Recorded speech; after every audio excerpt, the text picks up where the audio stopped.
I'm what I call a fruit inspector. Been that way most of my life.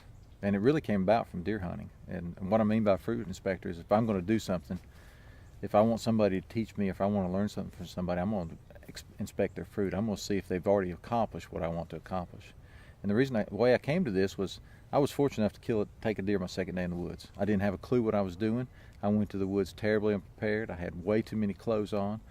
I had on steel-toed shoes that were uninsulated.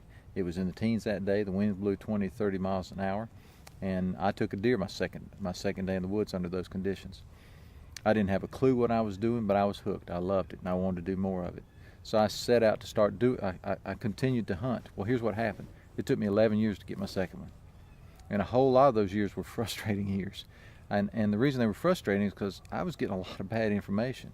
You know, there wasn't the resources out there to learn how to hunt that there are now. And I was just getting stuff that didn't work, okay?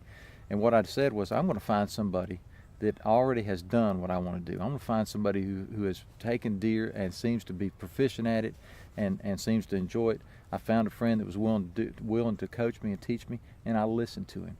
Well, you know what? That's an attitude that I've adopted in everything I've ever done, and particularly in raising my children.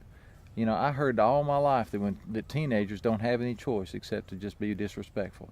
Well, I just refused to let that be part of my life.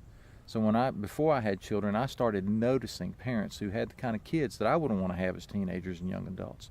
And I found several of them. I found many, okay, that had great kids, and I started listening to them. If I could go to them and they would answer my questions, then I would listen.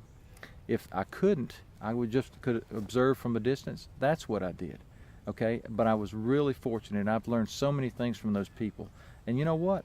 I'm not going to I'm not going to have disrespectful teenagers. I've got great kids. I've got great kids that are respectful, that are good students, that are well adjusted. I couldn't ask for them to be any better. And they also love to hunt, and I'm glad for that too. This is Monty Perrin with Outdoor Fathers. Get outdoors.